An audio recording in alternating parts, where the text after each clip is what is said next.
What's up madlang people? Yan guys, kumusta kayo dyan guys? So for today's video, ayun at babiyahe ulit tayo guys. Ang gusto ko lang i-test ngayon yung ating chin mount ng ating GoPro at ang ating ND filter. Ang gamit ko nga pala sa aking GoPro, GoPro Hero 9 tapos ND16. Yan. Sa mga nakaraang video kasi wala akong ND filter kaya sabog yung lighting kahit anong adjust ko sa settings ng camera. So at least ngayon meron tayong ND filter 16 gamit ko. So time check nga pala, medyo maaraw pa at ang oras ngayon nasa alas 4. Alright, so nasa Bay City nga pala tayo guys. So ang daan natin ay papunta tayo sa daan na papuntang Mabinay. Pero hindi tayo pupuntang Mabinay kasi gusto ko lang i-check, i-testing yung ating GoPro mount. Mura lang kasi ito nabili. Tingin ko medyo matibay naman siya. Naghahanap kasi ako ng GoPro na chin mount, yung pang vertical na position mo. So napapansin nyo, naka vertical lang ating camera, video. So para sa mga naghahawak ng dun sa mga nanonood ng cellphone, yan, para hindi na sila hirap manood pag nakatagilid ng cellphone. Anyhow, so yan, medyo mainit, mataas pa yung sikat ng araw. Well, at least at nakikita nyo, nasa may bandang kaliwa yung ating araw na katutok sa atin guys. So papansin nyo, hindi na siya sabog, hindi na siya masyadong overexposed. So ang settings ko lang sa GoPro ngayon, yung shutter speed na medyo ginawa ko lang 1/60. So try ko lang 1/60. Tapos yung ISO naka auto setting na. Kasi pag rakyat tayo sa bukid medyo makulimlim na. So mag-a-adjust siya automatically. Ayan. Alright. So ang gamit natin ngayon guys is yung ating 3GP, FKM 3GP pa rin. At soon abangan nyo guys, may ilalabas tayong bagong unit pag na-approve. Secret na muna ngayon. So for the meantime, ito FKM 3GP natin ang ating baon ngayon guys. So nga pala, so far so good.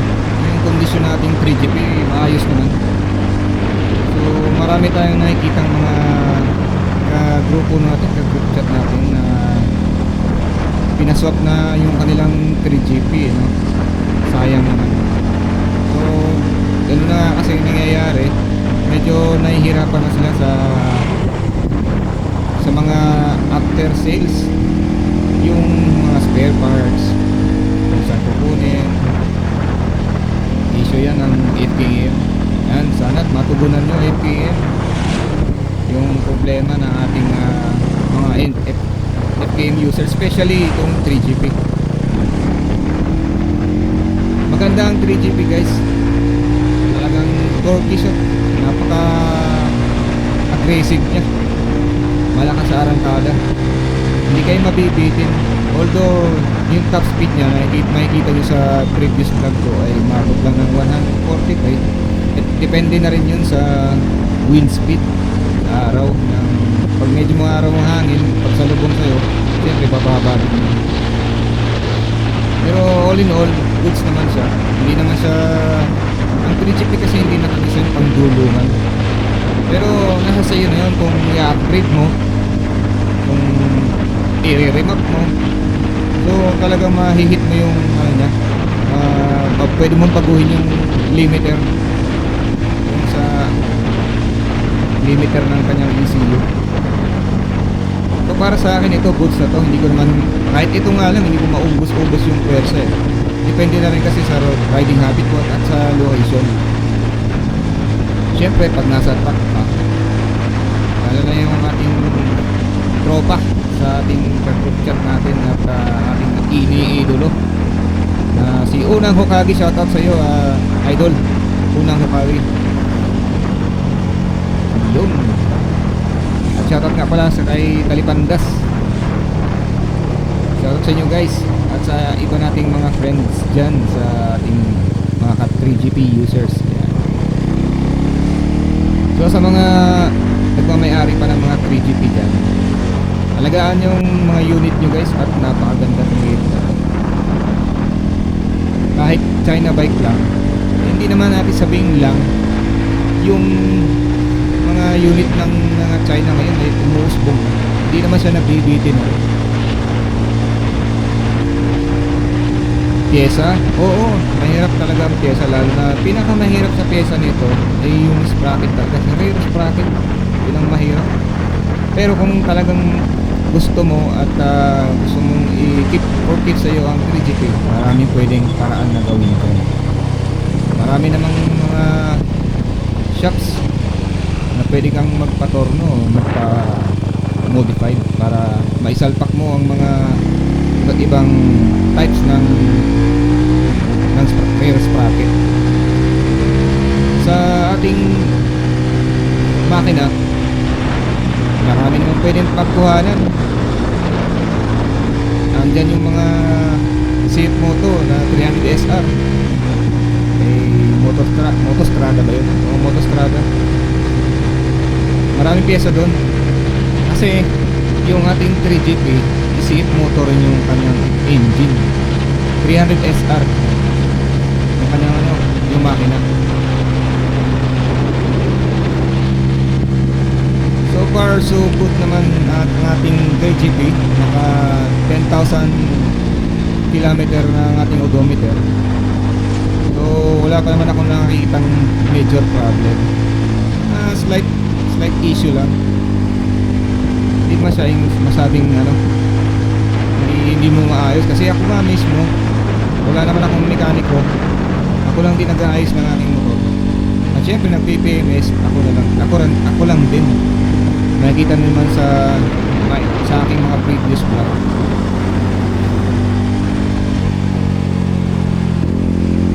So ngayon guys, andito tayo sa nangapabanda ko. Basta ito yung daan papuntang Mabinay galing Bay City. So pabukid. Nakikita nyo paangat. So kung napapansin nyo, medyo mauga nga talaga yung aking GoPro. Kahit naka hyper smooth na yung settings na, medyo mauga pa rin. Meron nga akong video na travel ako ng Bohol. Ang ginawa ko kasi nung nakaklip lang dyan sa may windshield na yan, nakaklip lang siya, sobrang uga, kaya hindi ko na nai-upload yung video. So pag travel ko ng Bohol next time, ayusin muna natin itong ating accessories ng ating GoPro mount. So far naman ito, medyo yung position nya maganda na. So nakikita nyo na yung cockpit, yung dashboard, yung handlebar. So marami ito yung mga activities na nakikita nyo sa harap. Siyempre hindi na yung nakatutok na lang sa may dashboard, nakatutok sa ulap. At least ngayon maganda na yung maganda na yung position, yung pinagkalagyan ng GoPro. So the best nga pala talaga yung pagkalagay ng GoPro dun sa chin mount. According sa mga vloggers na pro, lalo na yung mga nagmo-motocross, the best talaga sa chin mount ng helmet nyo ilagay yung GoPro. So kung meron akong pinakamalaking negative dito sa aking 3GP is yung kanyang suspension. Kasi makikita nyo matagtag. Hindi, pag nasa kalsada ka medyo malubak, hindi espalto, kahit na simentado, matagtag siya. Oo, kung ibinayon kasi nga single bore siya, single cylinder, mabibrate. Pero hindi naman siya nasanay ka rin katagalan. Kahit yung KTM na single bore, mabibrate naman din. Pero kung may upgrade ako dito na talagang gusto mo maging smooth yung pagtakbo, is yung suspension niya. depende kasi ako, magaan kasi ako, 65 kilos ako eh. Pero nakailang adjust na ako sa preload ng aking mga rear shock. So so far naman sa na-adjust ko, ito medyo okay naman siya. Unlike before na matigas, makagka. So siguro kung palitan natin to ng rear shock, fully adjustable sa rear at saka sa harap niya, yun siguro maganda yung takbo nito smooth. Pero kasi naka-design kasi ito sa ano eh, naka-design siya sa truck kaya ganyan. Pag kasi sa truck kung mo siya pang racing, talaga dapat medyo stiff yung shock absorber. Pero pag ganito mga long rides sa mga public roads or street, sa mga street, kailangan yung talagang ano, yung adjustable, fully adjustable yung mga suspension sa harap at likod para mas smooth yung takbo. Anyhow kasi sport bike yung dala natin eh. Kaya ayan, kung may gusto tayong i-upgrade, yung suspension ang pinaka-suggest ko. So yun guys, ano pa ba, kung may gusto kanyo itanong guys sa ating 3GP, pwede kayong mag-comment down below kung anong gusto nyo itanong at try natin kung kaya natin sagutin, especially dun sa mga friends natin na 3GP users din. Kung may problema sa unit nyo, kung kaya ko naman sagutin kung ano yung problema, paano solusyonan natin, matulungan kayo, pwede kayong mag-comment down below o kahit i-PM nyo.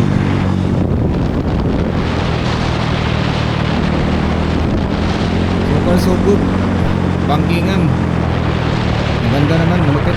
Kaso lang hindi ko siya maisagad i-banking dito kasi nasa tayo public road. So chill lang. At saka maraming bato, mabuhangin, madulas. Alalay lang, alalay. So ride safe. Ride safe always. Ayan. So ang ganda sana ng ano, no?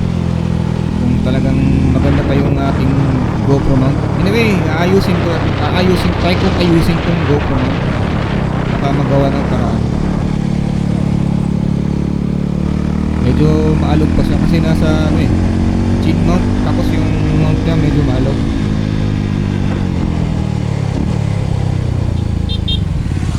Yun. So ang ganda ng ano, ang ganda ng hindi filter. Talaga nagagawa ng independent, para kang kung sa mata mo naka-shades ka. Yan o, kahit na sa harap yung araw, hindi sabog yung kanyang exposure.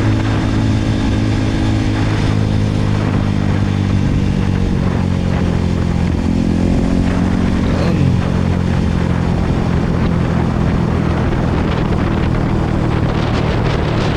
Napansin nyo rin mahangin, no? Wala kasi tayong ano, mods. Maganda to kung merong ano, yung nilalagay sa GoPro, pang air filter sa GoPro.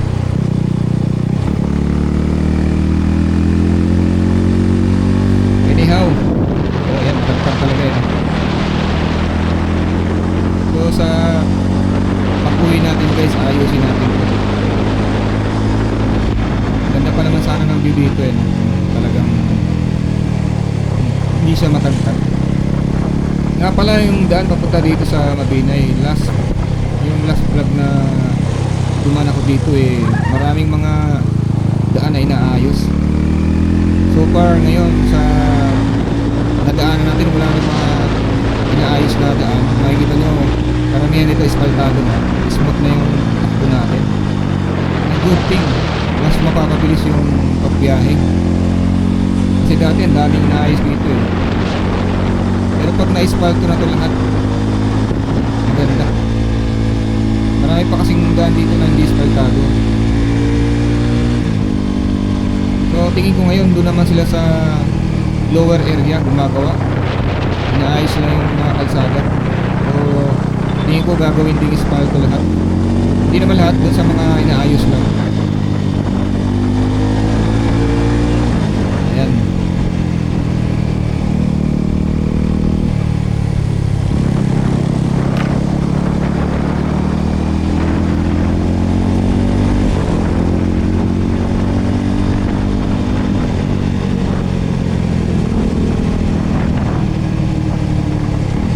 So sa mga hindi pa nakapalo dyan, pa-follow naman.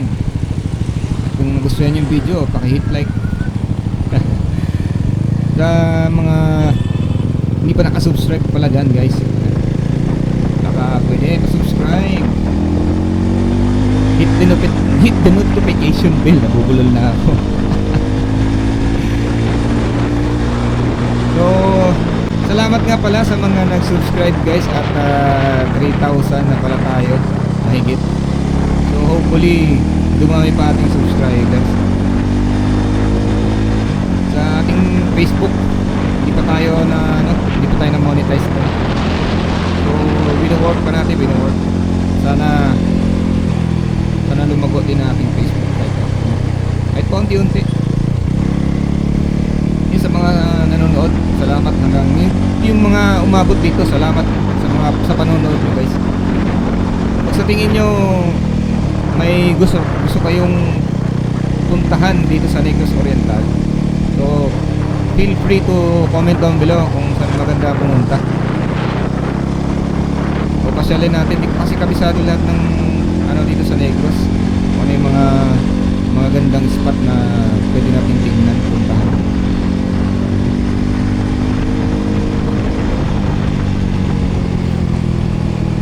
So dito banda hindi pa asfaltado. So medyo matagtagin daan.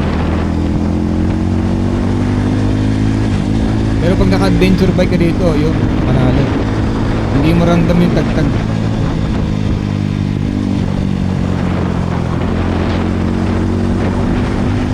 Alright.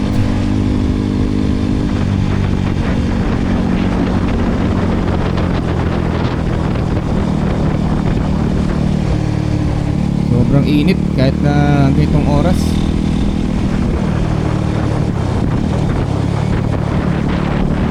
Yung mga part na makulimlim kasi natakpan ng mga kahoy. Mag alas 5 na yata, mga oras na to.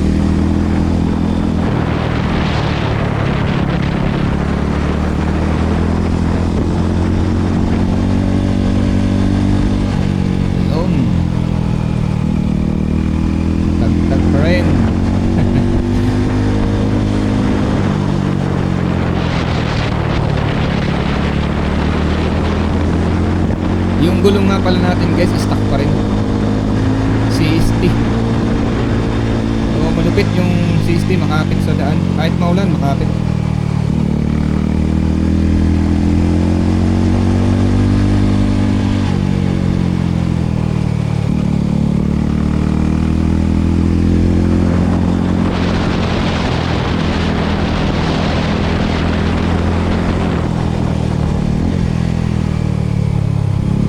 Lagpas na yata ako ng checkpoint.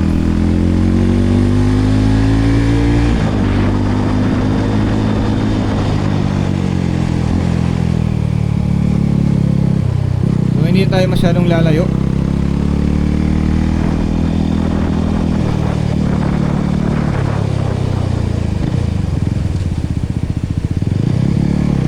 Ayan, so salamat sa panonood guys. At God bless to all. Hanggang sa muli, paalam muna. See you to the next